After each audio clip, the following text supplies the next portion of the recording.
ஓம் சாய்ராம். எனதருமை பிள்ளையே, சில நாட்களாக பிரச்சனைகள் உனக்கு தொடர்ந்து வருவதை நானும் பார்த்து கொண்டுதான் இருக்கிறேன். அதெப்படி என் பிள்ளை, நீ அழுவதை நான் கண்டும் காணாமல் இருப்பேன் என்று நீ நினைக்கலாம். நான் நீ கேட்டு அதனை நிச்சயம் தருவேன். ஆனால் அதற்கு கொஞ்சம் நாள் பொறுத்திரு என்றுதான் சொல்கிறேன்.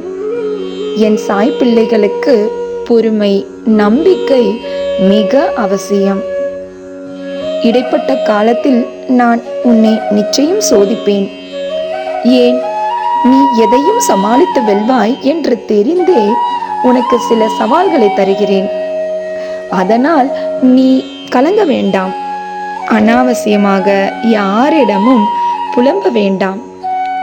எதை நினைத்தும் உன் இலகிய மனம் நொந்து போவதை என்னாலேயே தாங்க முடியவில்லை. நீ உன் குடும்பத்தை காப்பாற்ற அவர்களுக்காக நீ பல தியாகங்களை செய்கிறாய். ஆனால் அந்த தியாகங்கள் உன்னை சுற்றி இருப்பவர்களுக்கு புரிகிறது என்று நினைக்கிறாயா? இல்லை, அவர்கள் அப்படி நினைக்கவே மாட்டார்கள்.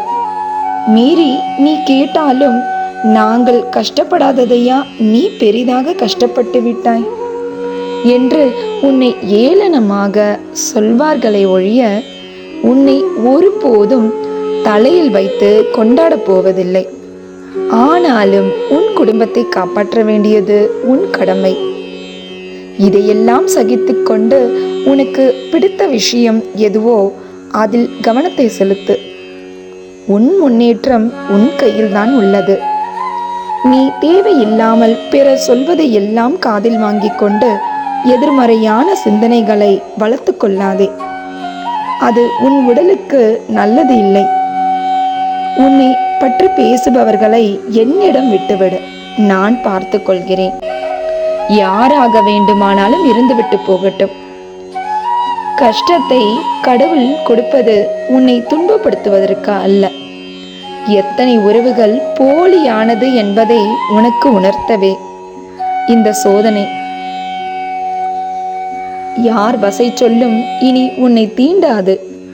நீயும் அவர்களிடம் இருந்து விலகியே இரு. உன் வேலையில் மட்டும் கவனமாக இரு. நான் நீ செய்யும் வேலையில் உனக்கு கிரீடம் சூட்ட தயாராக உள்ளேன். நீ தயாரா என் பிள்ளையே? இன்றும் என்றும் என்றென்றும் உன் சாயப்பா உன் அருகில். வாழ்க வையகம், வாழ்க வளமுடன். ஜெய் சாய்ராம்.